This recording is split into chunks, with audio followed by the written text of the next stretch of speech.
चलिए साहब, इस वक्त हम लाइव आ चुके हैं। तो जितने भी स्टूडेंट्स तक मेरी वीडियो की आवाज़ बिल्कुल परफेक्ट तरीके से पहुंच रही है, वो एक बार ज़रा कमेंट में यस लिख के बताइएगा। फिर उसके बाद में हम इस शानदार जानदार ज़बरदस्त वीडियो की शुरुआत करते हैं। सिया कैसी हैं आप, एक बार ज़रा कमेंट करके बताइएगा। फिर उसके बाद में हम इस वीडियो की शुरुआत करते हैं। सिया, हमने इससे पहले सेशन में 12.2 के 5 क्वेश्चंस कवर किए थे, आप जानती होंगी, और आपने अच्छे तरीके से उस को कवर भी किया होगा। ठीक है, मैं बहुत अच्छा हूँ सिया। देखिए, बहुत सारे स्टूडेंट ग्रुप के अंदर हैं, तो इस सेशन में वो आज नहीं आए हैं। इसके पीछे का रीज़न मुझे मालूम नहीं है, क्योंकि पता नहीं क्या रीज़न की वजह से, क्या रीज़न रहा है कि बच्चे यहाँ पर आज नहीं आए हैं। कोई बात नहीं, आप यहाँ पर आई हो इस सेशन में, तो डेफिनेटली आप पूरे सेशन को अच्छे तरीके से समझिएगा। जो आज पढ़ाने वाला हूँ, सारी क्वेश्चंस को इजी तरीके से सॉल्व कराऊंगा। चांदनी, वेलकम आपका इस सेशन में। चांदनी कैसी हैं आप, एक बार कमेंट करके बता देंगी, तो फिर उसके बाद में हम इस वीडियो की शुरुआत करते हैं। Good evening, good evening, good evening, कैसी हैं आप? Let's start.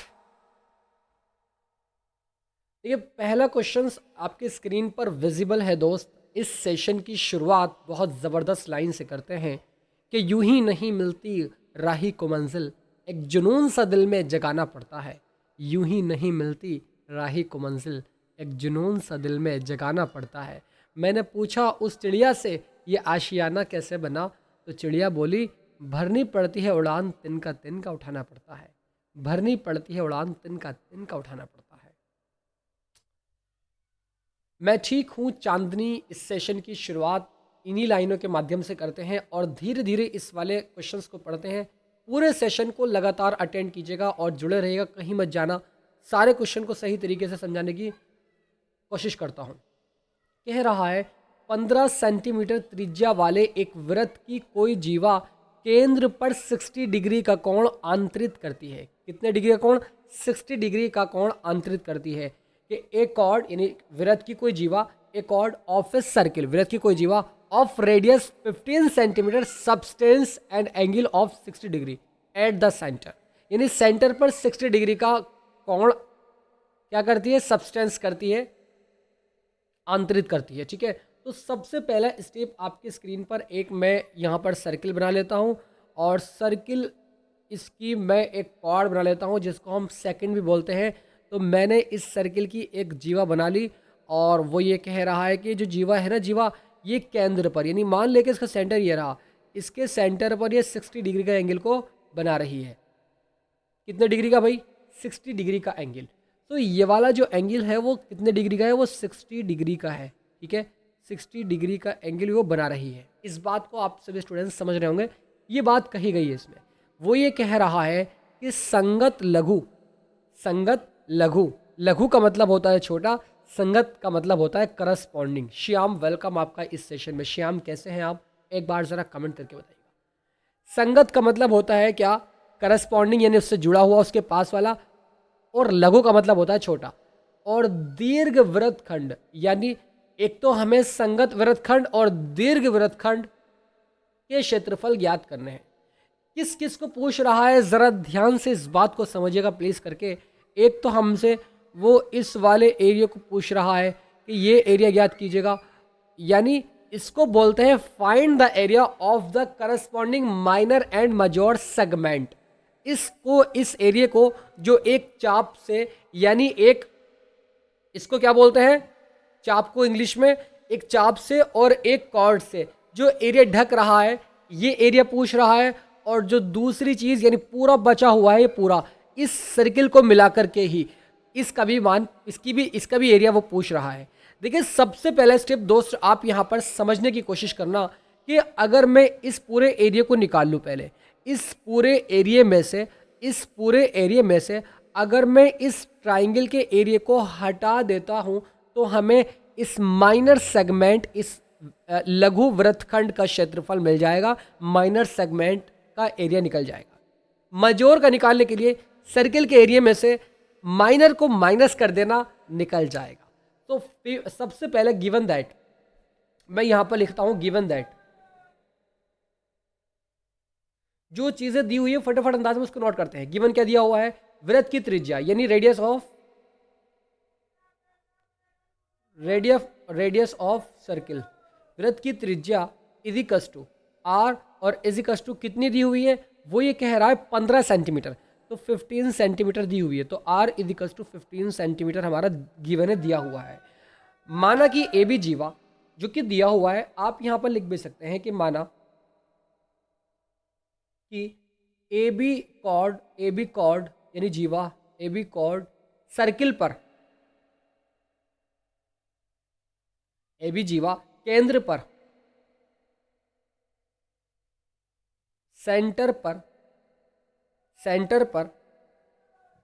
60 डिग्री का कोण आंतरित करती है। 60 डिग्री का एंगल, 60 डिग्री का एंगल यानी कोण सबस्टेंस करती है, यानी आंतरित करती है। सबस्टेंस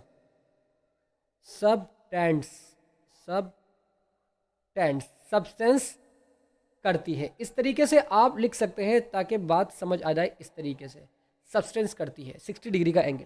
तो क्या मैं लिख सकता हूं angle O equals to 60 degree, यानी हमें यहाँ पर थीटा पता है और हमें यहाँ पर इसको आप थीटा से भी डिनोट कर सकते हैं। थीटा पता है, हमें आर पता है। क्या हम निकाल सकते हैं इस एरिया को, पूरे एरिया को? हाँ सर निकाल सकते हैं, आसान तरीका है। निकालने का तरीका कुछ इस प्रकार है, दोस्त कि हम जानते हैं वी नो दैट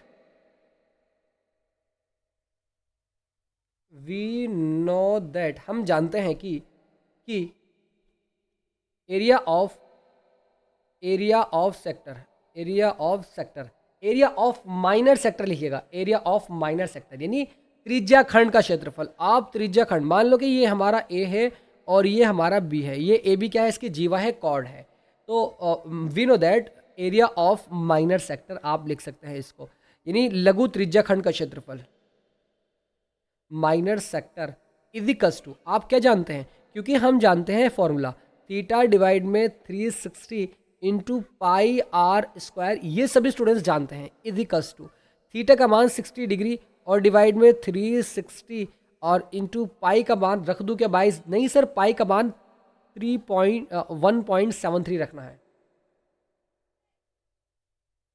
पाई का मान 3.14, पाई का मान 3.14 मैंने रख दिया, और इंटू आर की वैल्यू 15 है, और इस तरीके से इंटू 15 आपका यहाँ पर ही आ जाएगा।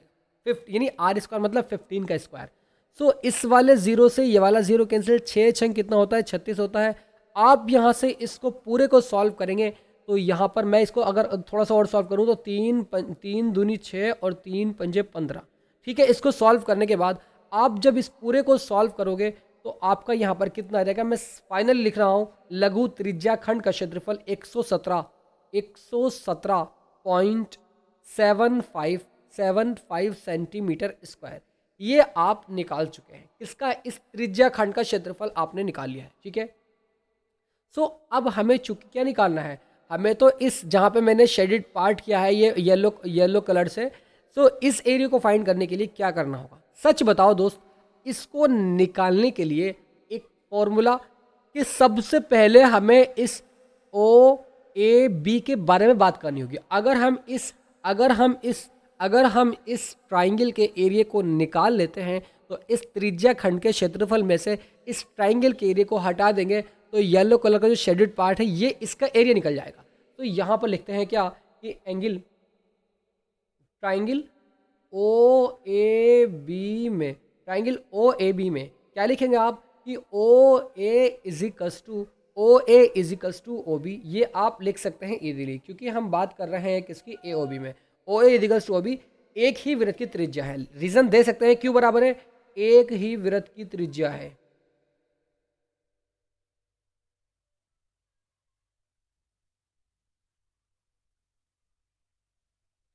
आपने रीजन दे दिया, उसके बाद आप यहां पर लिख सकते हैं कि angle A equals to angle B, क्योंकि आप एंगल ए जो है वो एंगल बी के इक्वल होगा। कि मान लेते हैं कि अगर ये x है ये भी x होगा, क्योंकि ये एक ही रेडियस से बनाए गए और एक कॉर्ड द्वारा एक ही त्रिज्या से बनाए गए एंगल है। आई होप ये बात आपको बहुत अच्छे तरीके से क्लियर हो चुकी होगी। ये बात कल भी मैंने आपको बताई थी, फिर बता रहा हूं कि जब एक कॉर्ड और दो रेडियस से एंगल बनते हैं तो वे दोनों एंगल आपस में इक्वल होते हैं, क्योंकि एक ही रेडियस से बन रहे हैं ये, ठीक है सर। तो इस तरीके से आप रीजन दे सकते हैं कि एक त्रिज्या द्वारा बनाए गए एंगल है, ठीक है। अब आप यहाँ पर, चूंकि हम जानते हैं विनो दैट क्या, प्रिया वेलकम आपका इस सेशन में, हम जानते हैं क्या कि तीनों एंगलों का जो सम होता है 180 डिग्री के बराबर होता है। तो मैं यहाँ पर लिख सकता हूँ क्या कि एंगल ओ जमा एंगल ए और जमा angle B is equals to 180 degree आपका आ जाए, ठीक है। एंगल ओ की वैल्यू 60 डिग्री है प्लस के एंगल ए एंगल बी, तो एंगल ए आपका कितना है, एंगल ए आपका x, इसको हमने मान लिया, और ये भी आपका x है चूंकि बराबर होते हैं, इज इक्वल्स टू 180 डिग्री आ जाएगा। इसको पक्षांतर करूंगा 2x is equals to 180, cancel करूंगा माइनस के 60, तो यहाँ से x की वैल्यू निकल जाएगी 60 डिग्री। तो x का मान मैं निकाल चुका हूँ, जब ये 60 है तो ये भी हमारा 60 होगा। इस तरीके से हमने निकाला तो हम कह सकते हैं कि यह त्रिभुज ओ ए बी एक समबाहु त्रिभुज है, एक समबाहु त्रिभुज है।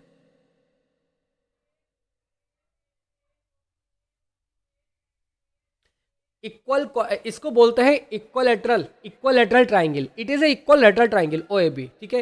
It is a equilateral triangle O A B, इस तरीके से इंग्लिश वाले भी लिख सकते हैं। इतनी बात जब आप समझ गए तो मैं यहां लिखूंगा क्या कि area of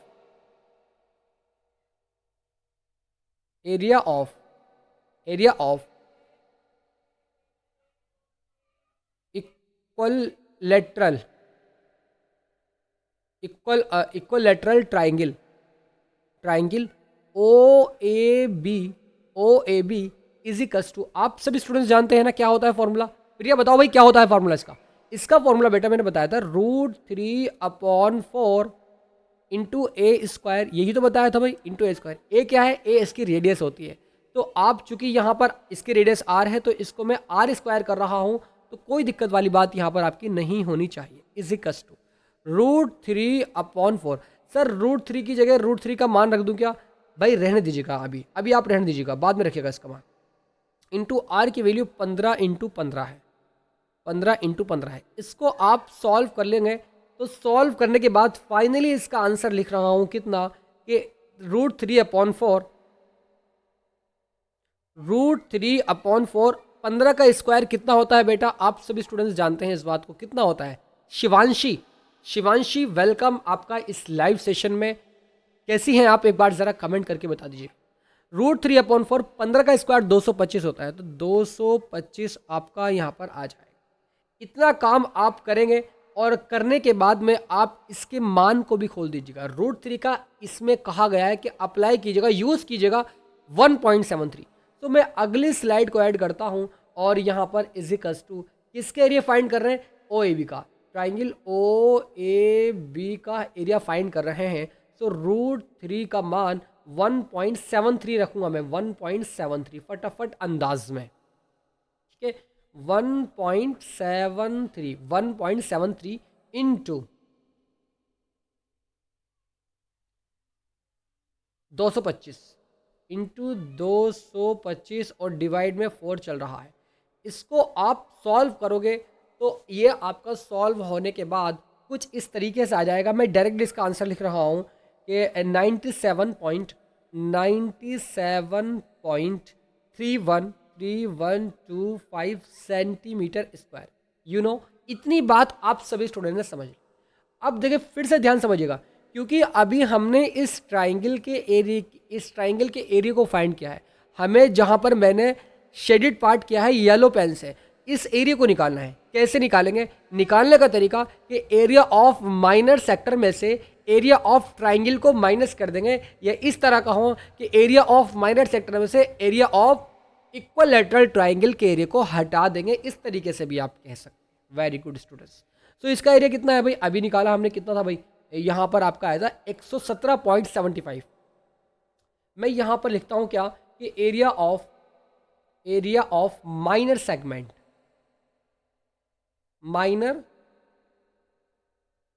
segment equals to, यानी लघु वृत्तखंड का क्षेत्रफल, इसको हिंदी बोले क्या, लघु वृत्तखंड का क्षेत्रफल, क्या भाई 117.75 या आप 75 इसको बोल सकते हैं, चूंकि पॉइंट के बाद में 75 नहीं पढ़ेंगे 75 पढ़ेंगे, क्योंकि ये इस तरीके से पढ़ते हैं कुछ इस प्रकार। सो 97 को मैं माइनस करता हूँ 3125, जब मैं इसको माइनस करता हूँ यहाँ से बेटा कितना बचेगा, ज़रा सभी स्टूडेंट्स बताओ फटाफट अंदाज में कितना बचेगा भाई। माइनस करने के बाद 20 पॉइंट, हाँ इसका आ जाएगा आपका 20.4375 centimetre square. Area of minor segment आ गया। अब मुझे बताओ कि जब मैं एरिया ऑफ शेडेड पार्ट निकाल चुका हूँ, यानी एरिया ऑफ सेगमेंट निकाल चुका हूँ, और अब हमें एरिया ऑफ मजोर सेगमेंट निकालना है, कैसे निकालेंगे? कोई अपना दिमाग बताओ भाई, किसी का दिमाग कोई काम कर रहा है क्या इसमें? मैं समझ जाऊंगा कि आप स्टूडेंट्स प्रेजेंट हैं, मेरी बातों को अच्छे तरीके से सुन रहे हैं। कैसे निकालेंगे? अगर हम इस मजोर सेगमेंट को निकालना हो, इस दीर्घ वृत्तखंड के क्षेत्रफल को निकालना हो, दीर्घ वृत्तखंड कौन सा है सर? ये वाला है दीर्घ वृत्तखंड, ये वाला त्रिभुज, और ये वाला एरिया जो बचा हुआ है त्रिभुज भी, और ये भी जो बचा हुआ है सब ये क्या है? त्रिभुज को मिला करके केवल इस शेडेड यानी येलो पेन से शेडेड किया गया है, इसको छोड़ करके जो बचा हुआ है वो हमारा मजोर सेगमेंट है। कैसे निकालेंगे सर? इसमें एक दिमाग ये काम कर रहा है कि अगर हम इस ट्राइंगल के अगर हम इस सर्किल के एरिया में से और अगर हम इस माइनर सेगमेंट के एरिया को माइनस कर देते हैं तो मजोर सेगमेंट का एरिया निकल जाएगा। क्या करेंगे? इस सर्किल के एरिया में से इस जो एरिया ऑफ शेडेड पार्ट है येलो कलर से, इसको हटा देंगे तो हमारा मजोर सेगमेंट निकल जाएगा। वेरी गुड स्टूडेंट्स, बहुत ही बढ़िया। तो लिखेंगे यहां पर area of major segment, area of major segment यानी दीर्घ वृत्तखंड का क्षेत्रफल इजिकल्स टू, यहां पर आप लिखेंगे क्या कि सर्किल का area of circle minus area of minor segment, area of minor segment. बहुत आसान है दोस्त, बहुत आसान है। दोनों एरिया निकाल चुके हैं हम। सर इसका तो निकाला नहीं, अरे जानते हैं हम पाई आर स्क्वायर होता है, क्योंकि आप सभी स्टूडेंट जानते हैं पाई आर स्क्वायर होता है। माइनस करेंगे area of minor segment, area of minor segment 20.4375 ये हम निकाल चुके हैं। पाई का मान 3.14 होता है, इंटू आर की वैल्यू 15 इंटू 15 है, और माइनस कर देंगे 20.4375। इसको सॉल्व करेंगे। सॉल्व करने के पश्चात ज़रा ध्यान से इस बात को समझेंगे कि अगर आप इसको सॉल्व करते हैं 15 का स्क्वायर 225, देखिए 3.14 225 की मल्टीप्लाई जब 3 से आप करोगे ना, तो चूंकि 200 दूनी 400 200 तिया 600, तो 700 आ जाएगा। इस तरीके से 706.5 माइनस करेंगे 20.4375 को माइनस करोगे ना, तो यहाँ पर आपका आ जाएगा 686.0625 सेंटीमीटर स्क्वायर। बस यहाँ पर छोड़ देंगे और यही हमसे कहा गया। प्रिया ज़रा एक बार यस लिख के बताओ, बातें क्लियर हो गई क्या? समझ में आ गया हो तो ज़रा जल्दी से बताओ फटाफट अंदाज में। फिर नेक्स्ट क्वेश्चंस की ओर मूव करता हूँ, क्योंकि क्वेश्चंस अभी तीन क्वेश्चन और करने हैं भी हमें फटाफट अंदाज में। जल्दी करते हैं भाई क्वेश्चन। अब ये वाला क्वेश्चन देखते हैं भाई फटाफट अंदाज में। तो इसमें कह रहा है हमसे क्या कि त्रिज्या 12 सेंटीमीटर वाले एक वृत्त की कोई जीवा केंद्र पर 120 डिग्री का कोण अंतरित करती है। ठीक है, फटाफट अंदाज में हमने एक सर्किल बना लिया, और बनाने के बाद में एक कॉर्ड बना ली। ये रही कॉर्ड जी, ये रही कॉर्ड आपकी, और ये कॉर्ड आपकी केंद्र पर, मान लो इसका सेंटर ये है, इसका सेंटर ये है, इस सेंटर पर कितने डिग्री का एंगल को अंतरित कर रही है? वो 120 डिग्री के एंगल को अंतरित कर रही है, सब्सटेंस कर रही है 120 डिग्री के। इतना लिखने के बाद में वो आगे पढ़ेंगे अब कि केंद्र पर 120, और हाँ इसकी जो रेडियस है ना, रेडियस वो 12 सेंटीमीटर है। इतनी बात समझ गए आप? Very good. स्वाति, आपका वेलकम इस लाइव सेशन के इंडिया के लार्जेस्ट लर्निंग एजुकेशनल प्लेटफॉर्म पर आपका वेलकम करता हूँ। सो अब यहाँ पर वो कह रहा है कि संगत वृत्तखंड a chord of a circle of radius 12 centimetre subtends an angle of 120 degree at the centre, इस सेंटर पर find the area of the corresponding segment of the circle. हमें वो ये कह रहा है कि आप इस सेगमेंट के एरिया को किस तरीके से फाइंड करेंगे, आप हमें बताइएगा ज़रा। तो कैसे करेंगे बेटा? वही स्टेप जो इससे पहले वाले में किया था। करने का तरीका कुछ इस प्रकार है, कि अगर मैं यहाँ पर मान लो कि यह हमारा ओ पॉइंट है, यानी सेंटर ओ है, और इस तरीके से इसका एक सिरा ए है और इसका दूसरा सिरा बी है। हम करेंगे क्या, हम एक काम यहाँ पर ये करते हैं। Smita welcome, good evening, good evening, good evening. एक काम ये करते हैं कि अगर मैं इस एरिया ऑफ माइनर सेक्टर में से, यानी इस पूरे एरिया में से, एरिया ऑफ माइनर सेक्टर में से अगर हटा दे एरिया ऑफ ट्राइंगल के एरिया को माइनस कर दे, तो जो मैंने शेडेड पार्ट किया है येलो पेन से, ये निकल जाएगा। कैसे निकलेगा? आसान वे में करेंगे। तो सबसे पहले चीज़ें जो दी हुई होती हैं उसको नोट करते हैं। गिवन दैट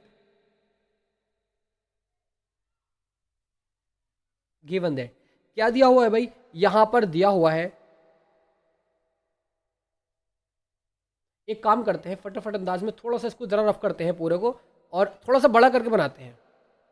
इसको रफ करके ना थोड़ा सा बड़ा करके बनाते हैं, क्योंकि यहाँ पर 120 डिग्री का बन रहा है ना, थोड़ा सा बड़ा करके बनाएंगे।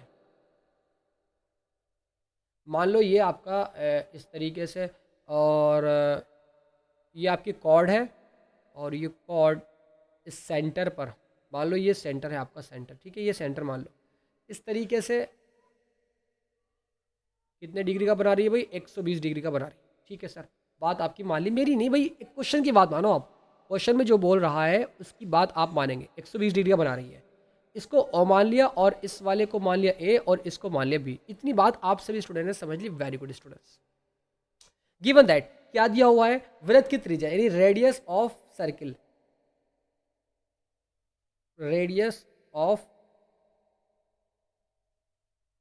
Circle equals to R equals to कितनी भाई?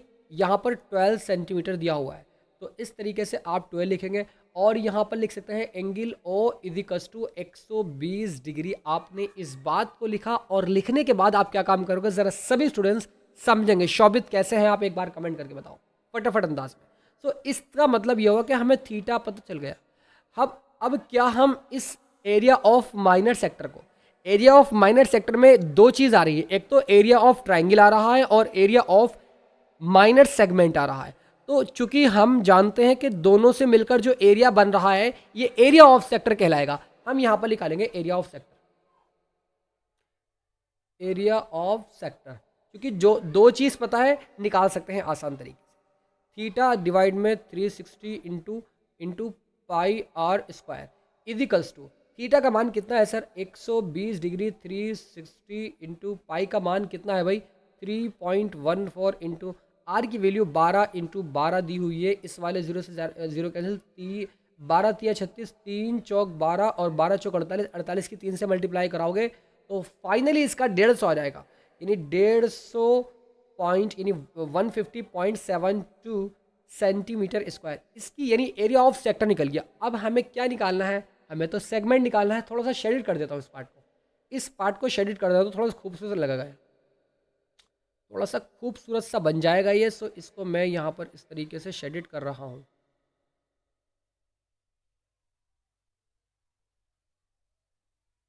ठीक है, आई बात समझ?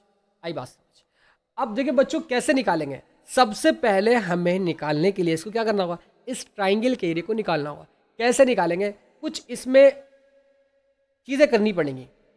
अगर मैं यहाँ से मान लेते हैं कि कोई पॉइंट हमारा यहाँ पर, इस वाले पॉइंट पर मान लेते हैं कोई पॉइंट हमारा एम है इस पर, और हमने इस पर इस तरीके से एक परपेंडिकुलर ड्रॉ कर दिया, क्योंकि जब तक परपेंडिकुलर ड्रॉ नहीं करेंगे जब तक ये इसका आंसर नहीं आने वाला है। शायद ऐसा क्वेश्चन मैं आपको करा चुका हूँ, आप इस क्वेश्चन को समझना ज़रा ध्यान से, वेरी इंपॉर्टेंट क्वेश्चन है। ठीक है, तो कुछ बातें करेंगे हम यहाँ पर। अब मैं लिखने वाला हूँ यहाँ पर इस तरीके से, इधर साइड में लिखता हूँ तो एक काम ये किया जा सकता है इसको करने के लिए, छोटा सा काम, ठीक है मैं इधर साइड करता हूँ इसको। ट्राइंगल ओ ए बी में, ट्राइंगल ओ ए बी में अगर आप देखेंगे तो चूंकि आप यहाँ पर देखेंगे कि ओ ए जो है वो ओ बी के क्या है, इक्वल है। ओ ए जो है ओ ए वो ओ बी के इक्वल है, तो O A is equals to O B. इतनी बात आपने कर दी। आप यहाँ पर रीज़न दे देंगे कि एक ही वृत्त की त्रिज्या है, एक ही सर्कल की रेडियस है, एक ही सर्कल की रेडियस है। इस तरीके से रीज़न दे देंगे आप, ठीक है। उसके बाद में आप लिखेंगे एंगल ए जो है वो एंगल बी के बराबर है। कैसे बराबर है, आपको बताया था इससे पहले वाले सेशन में मैंने, ठीक है, कि एंगल ए जो है वो एंगल बी के इक्वल है। मान लो ये अगर एक्स है तो यू भी एक्स होगा। ये बात आप सभी स्टूडेंट जानते हैं, वेरी गुड स्टूडेंट, ठीक है। एंगल ए जो है एंगल बी के बराबर। अब चूंकि हम जानते हैं कि सर ये ए, आपने इसको एक्स मान लिया, अब एक्चुअली इसकी वैल्यू कितनी होगी ज़रा ध्यान से समझो। क्योंकि हम जानते हैं कि ये तीनों एंगलों का सम 180 डिग्री के बराबर होता है। क्योंकि जब ये 120 डिग्री का है तो चूंकि तीनों 180 के होते हैं और ये दोनों आपस में इक्वल है, तो कितने बचे आगे को 80 और कितने बचे 60 बचे। इसका मतलब x is equals to 30 degree का ये होगा और x is equals to 30 degree का ये हो जाएगा। समझ गए आप सभी स्टूडेंट। तो इस तरीके से आपने इन दोनों एंगलों को भी फाइंड कर लिया है, ठीक है। चाहे आप निकाल करके भी देख सकते हैं। तो मैं यहाँ पर फाइनल लिख देता हूँ कि angle A is equals to angle B, या जैसे कि मैंने आप इधर लिखा है कि angle A is equals to angle B is equals to 30 degree के हैं, ठीक है, 30 डिग्री के हैं। ये बात आपने लिख दी है, लिख दी आपने।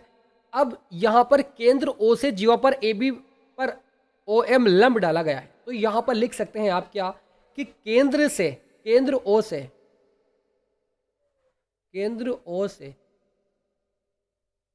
जीवा पर यानी इस कॉर्ड पर परपेंडिकुलर यानी लंब ड्रॉ किया गया, यानी डाला गया है। इस बात को समझ गए आप, very good student. Alisha welcome आपका इस सेशन में, ठीक है। तो क्या आप लिख सकते हैं कि A M is equals to M B? हाँ सर, हम एक थ्योरम जानते हैं कि किसी भी कॉर्ड पर अगर सेंटर से इस कॉर्ड पर सेंटर से डाला गया, ड्रॉ किया गया परपेंडिकुलर इस कॉर्ड को दो इक्वल पार्ट में डिवाइड करता है। यस लिख के बताओ। मैंने क्या कहा कि सेंटर से इस कॉर्ड पर डाला गया परपेंडिकुलर, ड्रॉ किया गया लंब, इन दोनों ए बी को यानी इस कॉर्ड को दो इक्वल साइड में डिवाइड करता है। तो मैं इस तरीके से लिख सकता हूं कि केंद्र ओ से जीवा पर डाला गया लंब, इसको पूरा करता हूं, डाला गया लंब जीवा को दो इक्वल पार्ट में डिवाइड करता है। आप लिख सकते हैं इस बात को भी, ठीक है। तो मैं यहां पर क्या लिख सकता हूं, ए एम इजिकल्स टू, मैं लिख सकता हूं A M equals to M B. हाँ सर, जितना ए एम होगा उतना ही एम बी होगा। आप इस बात को समझ गए सर? समझ गए, वेरी गुड स्टूडेंट्स, बहुत ही बढ़िया। अब आगे की ओर चलते हैं और लगाते हैं ज़रा इसमें साइन 30। क्योंकि हमें यहाँ पर x का मान पता है, हमें थीटा की वैल्यू पता है, तो साइन 30 लगाते हैं। क्योंकि अगर मैं इस ए बी के मान को निकाल लेता हूँ तो मैं इस ट्राइंगल के एरिया को भी फाइंड कर सकता हूँ। कैसे? क्योंकि सर हम जानते हैं कि किसी भी ट्राइंगल के एरिया को फाइंड करने के लिए 1/2 उसकी लेंथ चाहिए होती है, 1/2 लेंथ इंटू हाइट, ये दो चीज़ें चाहिए होती हैं। क्योंकि हमें इसकी लेंथ नहीं पता, कैसे निकालेंगे? अगली स्लाइड को ऐड करके लगाएंगे। यहाँ पर क्या लगाएंगे कि एंगल ए एम ओ में, मैं यहाँ लगाता हूँ किसमें, ए एम ओ में, तो इस तरीके से लिख सकता हूँ कि ट्राइंगल ए एम ओ में आप लगाएंगे यहाँ पर साइन 30। अब साइन क्या होता है? ट्रिग्नोमेट्री में जाइएगा, साइन होता है सर लंब बटे कर्ण, परपेंडिकुलर अपॉन हाइपोटेनियस। आप मुझे बताओ बेटा यहाँ पर कि चूंकि लंब कितना है, यहाँ पर लंब बटे कर्ण होता है। लंब ये रहा, थीटा के सामने वाली एंगल साइड होती है वो लंब होती है। यानी ओ एम और अपॉन ओ ए, ओ एम अपॉन ओ ए, ओ एम अपॉन ओ ए, ओ ए। क्योंकि जो 90 डिग्री के ये जो आपका एंगल है, इसके सामने वाली साइड जो होती है वो हाई हिपोटेनस होती है, ये आप मानते हैं, ये आप अच्छे तरीके से जानते हैं, ठीक है। तो लंब बटे कर्ण, लंब कितना हो गया इसका ओ एम, और कर्ण कितना इसका ओ ए। तो इस तरीके से चूंकि हमें यहाँ पर ओ ए पता है, क्योंकि वृत्त की रेडियस है ना, इसकी सर्किल की रेडियस है 12 है, तो इस तरीके से साइन 30 का मान 1/2 होता है इजिकल्स टू ओ एम की वैल्यू आपको यहाँ पर नहीं पता है, ओ एम और डिवाइड में ओ ए पता है कितना 12 सेंटीमीटर, दो छंग कितना होता है 12, क्रॉस मल्टीप्लाई करेंगे यहाँ से तो ओ एम का मान 6 सेंटीमीटर आ जाएगा। इसका मतलब आप सच बताओ बेटा कि आपने इसको निकालिए, 6 आ गई यहाँ से लेके यहाँ तक ए एम, ठीक है। ए एम कितना आ गया आपका, ए एम नहीं भाई, यहाँ पर ओ एम की वैल्यू निकाली ना हमने, ए एम नहीं निकाला, यहाँ पर हमने ओ एम निकाला। क्योंकि निकालने के लिए देखो हमें इसकी ऊंचाई पता होनी चाहिए, जो इसकी ऊंचाई आ गई वो कितनी आ गई भाई, वो 6 सेंटीमीटर आ गई। अब आपको इसका यहाँ पर इसका आपको यहाँ पर लंब पता है, अब आपको आधार निकालना है, क्या लगाना पड़ेगा सर, हमें यहाँ पर लंब पता है, हमें यहाँ पर कर्ण पता है, तो चूंकि जब हमें लंब पता है कर्ण पता है, फिर साइन लगा दो आधार निकल जाएगा। नहीं सर, यहाँ पर तो हम कॉस लगाएंगे, क्योंकि कॉस में क्या होता है आधार बटे कर्ण होता है, कर्ण हमें पता है, तो मैं यहाँ कॉस लगाता हूँ फटाफट अंदाज में।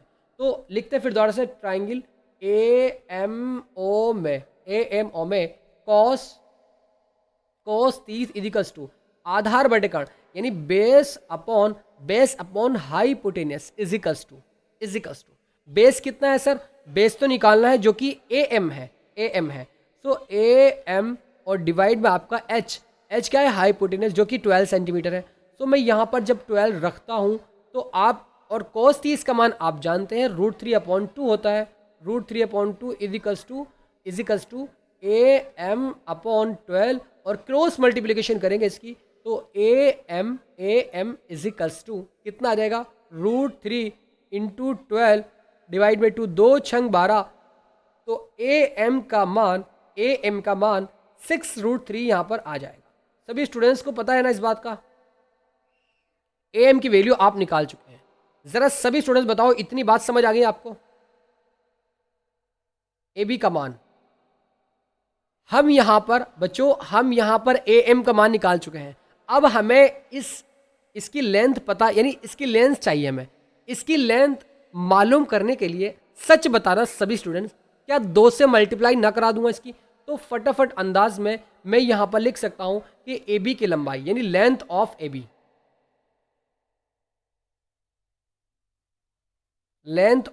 बी, इजिकल्स टू आप लिखेंगे यहाँ पर ए एम इंटू 2, और ए एम की वैल्यू 6√3 है, और इंटू 2 2 छंग 12, तो इस तरीके से 12√3 हो जाएगा।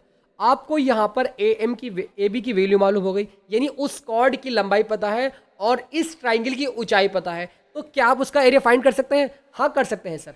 फटाफट अंदाज में करें, फिर देर क्यों लगा रहे हो भाई, फटाफट अंदाज में यहाँ करते हैं कि area of triangle, area of O A B, बड़े से बड़ा क्वेश्चन आसान तरीके से लगा सकते हैं। Area of O A B कैसे निकालेंगे आप भाई, आपको पता है 1/2 लंबाई गुणा ऊंचाई। लंबाई कितनी है सर, लंबाई इसकी ए बी है जो कि कॉर्ड है हमारी, और ऊंचाई कितनी है सर, ऊंचाई उसकी कितनी है, एम ओ है, एम ओ जो कि 6 आई थी, एम ओ या ओ एम, इस तरीके से लिखो। इजिकल्स टू 1/2 ए बी की लंबाई अभी निकाली कितनी, 12√3 इंटू ओ एम कितना 6 निकाली थी, तो 2 तिया 6 12 तिया 36, तो इस तरीके से 36√3 आपका आ गया है। 36√3 आपका यहाँ पर ये आ चुका है। इतनी बात सभी स्टूडेंट समझ गए ना? बताओ भाई, अब आप इस √3 की वैल्यू रख दो। क्या सर, क्या कहा गया है √3 की जगह रखने के लिए, 1.73। सो मैं यहाँ पर इसको 36 × 1.73 रखता हूँ, तो इसका आंसर आपका 62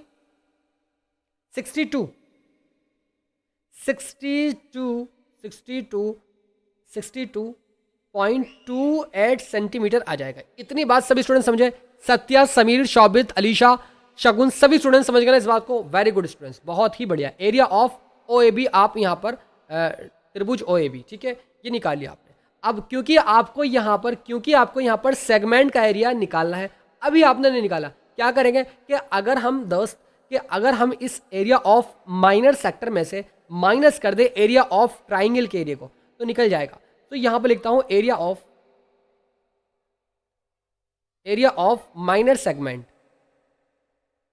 माइनर यानी लघु वृत्तखंड का क्षेत्रफल, area of minor segment equals to क्योंकि एरिया ऑफ माइनर सेक्टर कितना था अभी निकाला था हमने, कितना भाई? एरिया ऑफ 150 पॉइंट यानी 150.72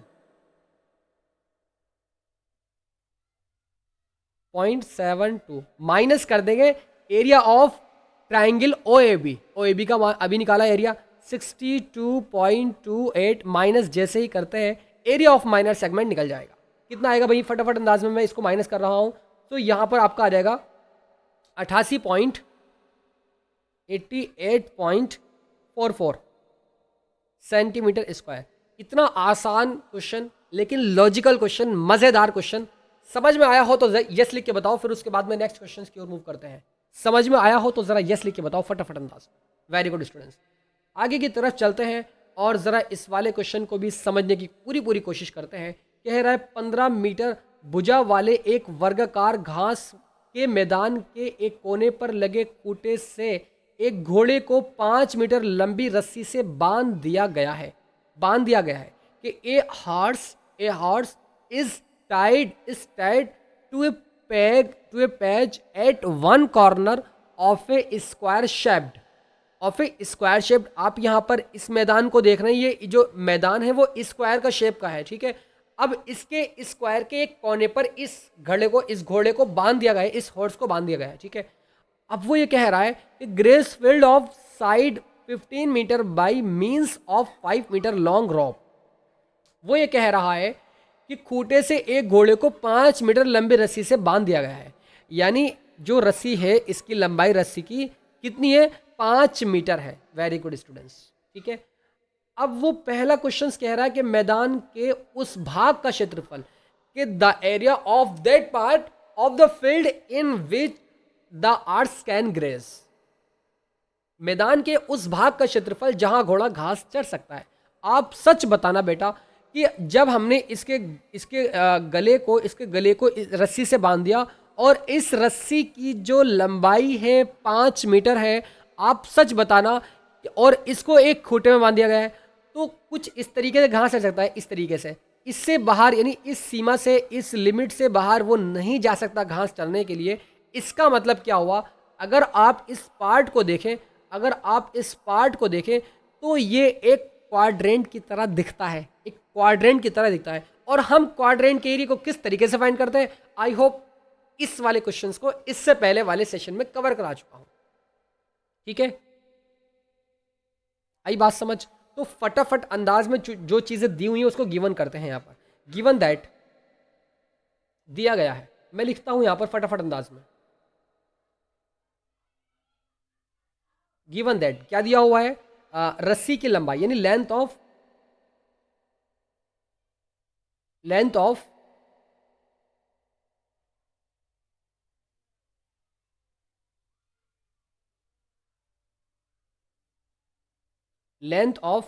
रॉप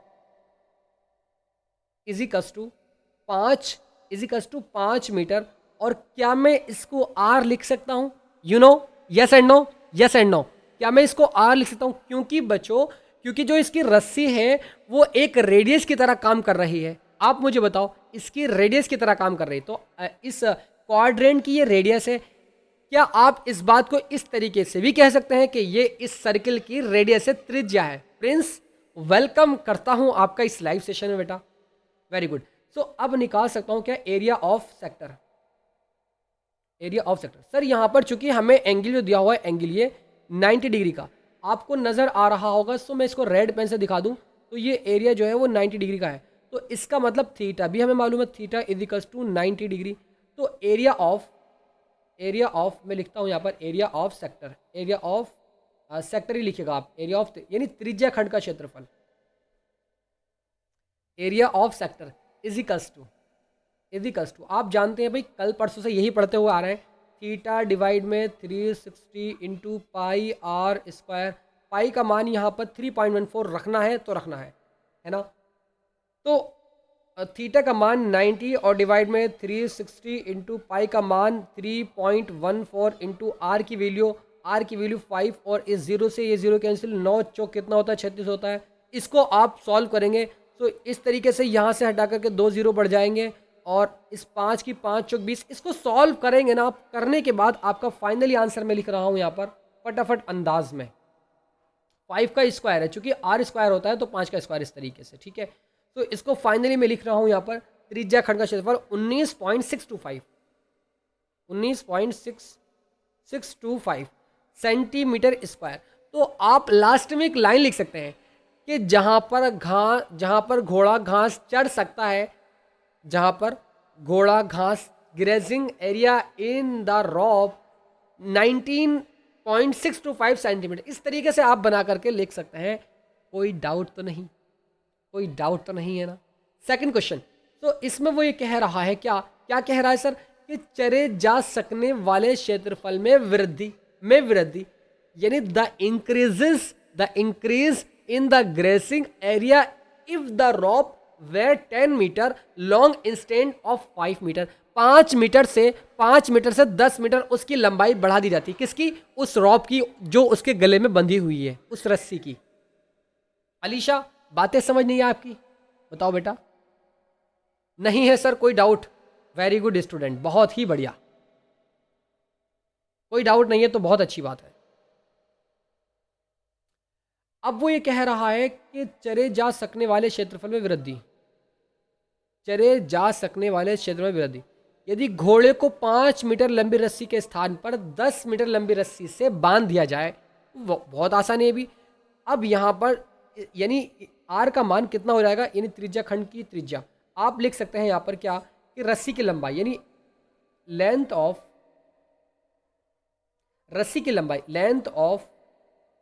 रॉप इंक्रीज करने पर length of rope equals to 10 metre equals to r. तो आर पता है आपको, आप इजीली यहाँ से इसके मान को भी निकाल सकते हो। आपको आर पता है, अब चूंकि रस्सी बढ़ा दी गई है तो इसका जाहिर सा मतलब ये निकल रहा है कि सर अगर हम यहाँ पर एक काम कर दें, क्योंकि जब रस्सी की लंबाई बढ़ा दी गई है तो एरिया भी बढ़ जाएगा, है ना। तो फटाफट अंदाज में चांदनी जरा समझेंगे इस बात को। लास्ट क्वेश्चन करा रहा हूँ, इसके बाद एक और क्वेश्चन है, वो फटाफट अंदाज में कर देंगे, आसान क्वेश्चन है वो, ठीक है। तो यहाँ पर लिखते हैं क्या, कि एरिया ऑफ सेक्टर यानी त्रिज्या खंड का क्षेत्रफल equals to theta divide by 360 into pi r square equals to theta का मान 90 ही रहेगा, डिवाइड में 360 into pi r square, pi का मान 3.14, पाई का मान कितना है भाई, पाई की वैल्यू सर 3.14 रख देंगे तो कोई डाउट वाली बात नहीं होगी सर। तो आर की वैल्यू कितनी है, आर तो बढ़ा दी गई है, रस्सी रॉप की लंबाई बढ़ा दी गई है, कितनी 10 मीटर, तो 10 इंटू 10, आप यहाँ से पॉइंट हटाओ, 2 0 नीचे बढ़ जाएंगे, इन 2 0 दोनों खत्म हो जाएंगे, इस तरीके से इस 0 से ये 0 कैंसिल, 9 चौक 36, और आप 314 को डिवाइड करेंगे 4 से, इस तरीके से 314 डिवाइड में 4 करेंगे, इसको सॉल्व करेंगे, सॉल्व करने पर 78.5 मीटर स्क्वायर आपका यहाँ पर इजीली आ जाएगा। किसी को कोई डाउट तो नहीं है ना इसमें? अभी बताओ भाई, किसी को कोई डाउट तो नहीं है ना?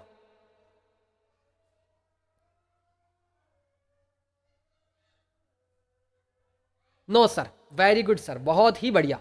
सो अब लास्ट क्वेश्चन कराने के लिए जा रहा हूं, आप जरा इस वाले क्वेश्चन को समझ करके जाइएगा, वेरी इंपॉर्टेंट क्वेश्चन है आपके एग्जाम के पॉइंट ऑफ व्यू से। टाइम पर क्लास में आया करो भाई, टाइम पर क्लास में आओगे ना ज़्यादा अच्छा रहेगा, है ना। सो अब पढ़ते हैं। एक वृत्ताकार ब्रूच, आप दिख रहा है आपको कि a brooch is made with silver wire in the form of a circle with diameter 35 millimetre.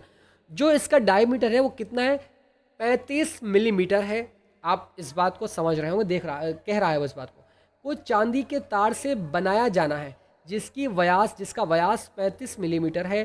तार को वृत्त के 5 व्यासों को बनाने में भी प्रयुक्त किया गया है, जो उसे 10 बराबर त्रिज्या खंड में विभाजित करता है, जैसा कि आकृति 12.12 में दर्शाया गया है। तो ज्ञात कीजिएगा कुल वांछित चांदी के तारों की लंबाई। देखिए बच्चों, इसमें समझने वाली बात इतनी सी है कि ये जो आपका ब्रूज बना हुआ है, इसमें सिल्वर का वायर को यूज़ किया गया है। ठीक है, अब जो ये व्यास है, जो डायमीटर है, इसमें भी सिल्वर का वायर है। जो इसका सरकमफेरेंस है यानी इसकी परिधि है, वो भी उसका यानी सिल्वर का है। तो किस तरीके से इसकी लंबाई फाइंड करेंगे? बहुत आसान है। आसान तरीका कुछ इस प्रकार है कि अगर आप ज़रा, मैं इसको थोड़ा सा एक सर्किल के माध्यम से समझाता हूँ। आपके सामने एक सर्किल नज़र आ रहा है, 5 डायमीटर है, तो 5 डायमीटर आपके सामने बना देता हूँ। एक डायमीटर ये रहा, एक डायमीटर ये रहा, ठीक है, 2 बन गए, 3 और बनाने हैं। तो एक डायमीटर आपका ये रहा, एक ये बन जाएगा और एक ये बन जाएगा। 5 डायमीटर है। तो अगर मैं इसको क्लियर करके ना, मैं एक सर्किल लेता हूँ, फटाफट अंदाज में समझाने की कोशिश करता हूँ। वैसे बात समझ में आ गई होगी, अब भी आ जाएगी। मान लेते हैं कि एक डायमीटर आपका ये रहा, ठीक है, और एक डायमीटर आपका ये रहा इस तरीके से।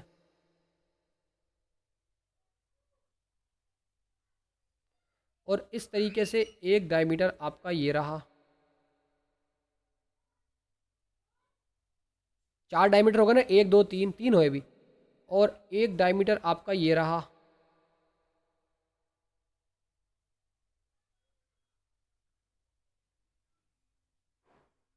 और एक डायमीटर आपका ये रहा। कितने डायमीटर बन गए भैया? 10 बन गए। 1 2 3 4 5 6 7 8 9 10, ठीक है, 5 डायमीटर बना लिए हमने। 1 2 3 4 5, इस तरीके से 5 बन गए। ज़रा सच बताओ दोस्तों, क्योंकि वो ये कह रहा है पहले वाले क्वेश्चन में कुल वांछित चांदी के तारों की लंबाई, कि अगर मैं किसी एक त्रिज्या खंड के क्षेत्रफल को यहाँ से निकाल लूँ, एरिया ऑफ सेक्टर को निकाल लूँ, और उसकी चूंकि कितने भाग है, 1 2 3 4 5 6 7 8 9 10, 10 से मल्टीप्लाई कर दूं, तो इन 10 के 10 का एरिया निकल जाएगा। इसका मतलब सिंपल तरीका बता दूं, सिंपल तरीका बता दो सर, क्योंकि हमें यहाँ पर वृत्त की परिधि दिख रही है, यानी इस सर्किल ऑफ सरकमफेरेंस या सरकमफेरेंस ऑफ ए सर्किल, इस तरीके से इसकी परिधि दिख रही है, ठीक है। और सबसे पहले स्टेप गिवन दैट निकालते हैं भाई फटाफट अंदाज में। गिवन दैट यानी हमें गिवन है इसमें डायमीटर D इजिकल्स टू, आप यहां पर इंग्लिश में भी लिख सकते हैं। क्या लिख सकते हैं आप कि circumference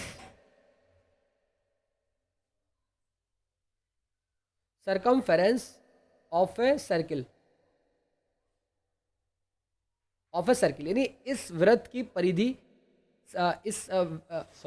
circumference of a circle equals to 2 pi r होता है। तो जो कि हमें यहाँ पर नहीं लिखना है, हमें लिखना है यहाँ पर diameter of a circle.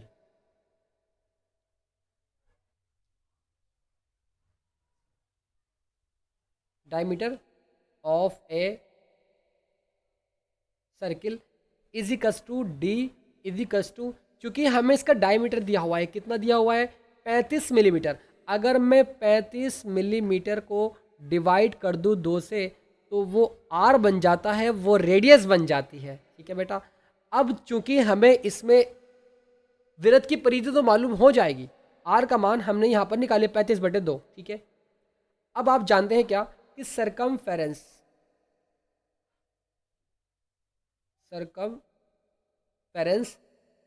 Of a circle, वृत्त की परिधि of a circle equals to क्या होती है भाई?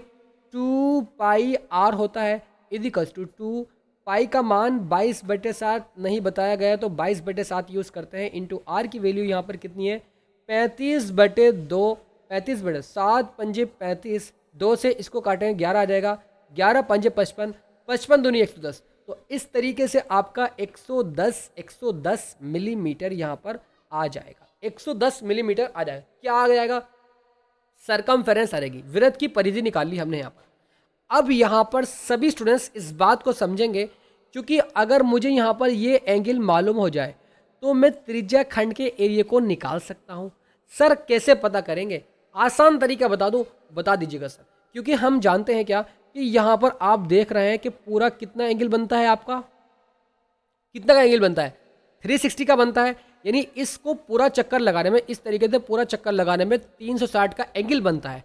अगर मैं उसकी 1 2 3 4 5 6 7 8 9 10 से डिवाइड कर दूं 360 को, तो मैं किसी एक त्रिज्या खंड का जो यानी इसका मतलब ये हुआ कि जो रेडियस आपको नजर आ रही है उस रेडियस से जो एंगल बन रहा है वो एंगल को हम निकालेंगे इजीली। ठीक है, निकालेंगे आसान तरीके से। फटाफट अंदाज में मैं यहां लिखता हूं क्या,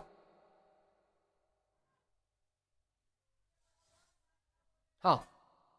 सो आप यहां पर एक काम करेंगे, इस वृत्त की परिधि को और उसके बाद में इनकी लंबाइयों को ऐड कर दोगे, तो मैं यहां पर लिख सकता हूं क्या, कुल वांछित चांदी के तारों की लंबाई, कुल वांछित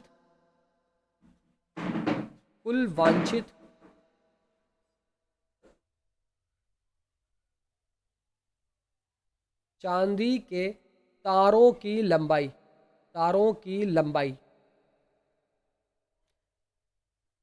यानी लेंथ ऑफ सिल्वर वायर, इस तरीके से आप देख सकते हैं। ठीक है, तो यहां पर वृत्त की परिधि यानी 2 पाई आर, जो कि हमने एक्स निकाला, यानी इस सरकमफेरेंस इसकी, इस सर्किल की जो कि 2 पाई आर होती है, हम निकाल चुके हैं कितना भाई, उसकी लंबाई कितनी निकाल चुके हैं, 110 निकाल चुके हैं। 110 जमा करेंगे इसमें कितना, जो इसके डायमीटर है, डायमीटर भी तो इसके उससे सिल्वर से बने हुए हैं ना, सिल्वर से बने हुए हैं।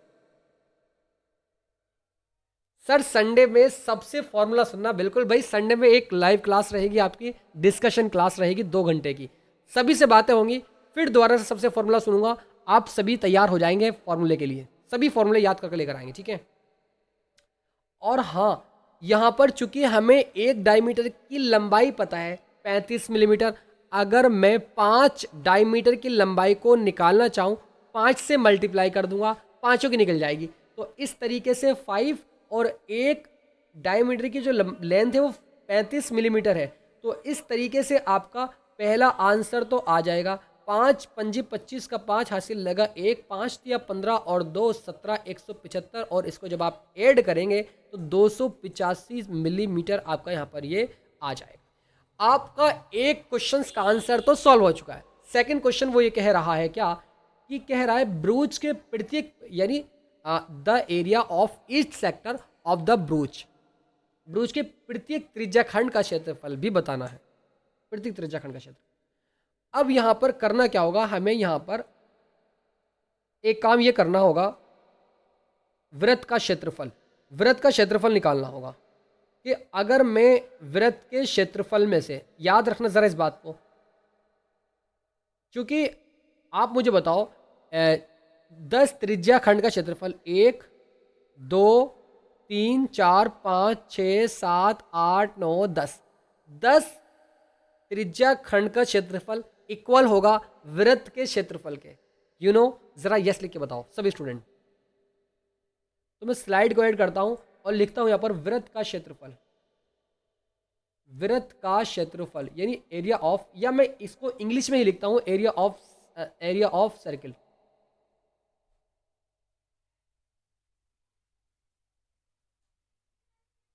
इजिकल्स टू बराबर होगा area of 10 sector, area of यानी 10 त्रिज्या खंड के क्षेत्रफल के इक्वल होगा। सिंपल सी बात है, जाहिर सी बात है। तो इसको आप एरिया ऑफ सर्किल कितना होता है भाई, एरिया ऑफ सर्किल, क्योंकि आपको क्या निकालना है, आपको तो एक का निकालना है त्रिज्या खंड का, यानी एक त्रिज्या खंड का क्षेत्रफल। तो इस 10 को डिवाइड में लेकर आएंगे, एरिया के यानी सर्किल के एरिया को डिवाइड करेंगे 10 से, तो हमारा यहां पर निकल जाएगा एरिया ऑफ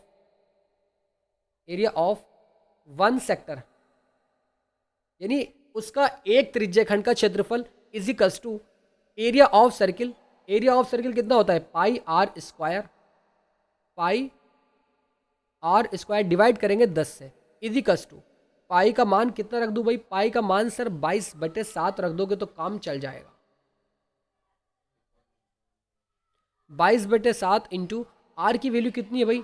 आर की वैल्यू चूंकि अभी निकाली थी हम 35/2, तो 35/2 यहाँ पर लिखेंगे 35/2 इंटू 35/2 और क्या बचा आपका? कुछ नहीं बचा। डिवाइड में 10 बचा, इंटू 10 लिख देंगे, कोई दिक्कत वाली बात नहीं। 7 पंजे 35 और 5 दूनी 10 होता है। इस तरीके से आप इसको भी काट सकते हैं, 11 आ जाएगा। तो आपका कुछ इस प्रकार आ जाएगा। यहाँ पर 35 की 11 से आप मल्टीप्लाई और उसकी 5 से मल्टीप्लाई करने के बाद तो फाइनली मैं लिख रहा हूँ यहाँ पर आपका आंसर 385/4। 385/4 centimetre square. तो आप यहाँ पर लिख सकते हैं क्या कि ब्रूज के प्रत्येक त्रिज्याखंड का क्षेत्रफल, ब्रूज के प्रत्येक त्रिज्याखंड का क्षेत्रफल। क्या बात समझ आई भाई? हमने किसी एक का एरिया निकाल लिया। कैसे निकाल लिया सर? कि हमने सर्किल के एरिया को बराबर रख दिया, बराबर रख दिया किसके एरिया के? 10 त्रिज्याखंड के क्षेत्रफल के बराबर रख दिया। क्योंकि 10 का तो नहीं निकालना, किसी एक का निकालना, तो 10 डिवाइड में आ जाएगा एरिया के, यानी सर्किल के एरिया को डिवाइड कर देंगे 10 से। करने के बाद किसी एक का निकल जाएगा, किसी एक का निकल जाएगा। आई होप दोस्तों ये पूरा क्वेश्चंस भी आपको बहुत अच्छे तरीके से समझ में आ गया होगा। मैं इस लाइव सेशन को यहीं पर एंड करता हूं।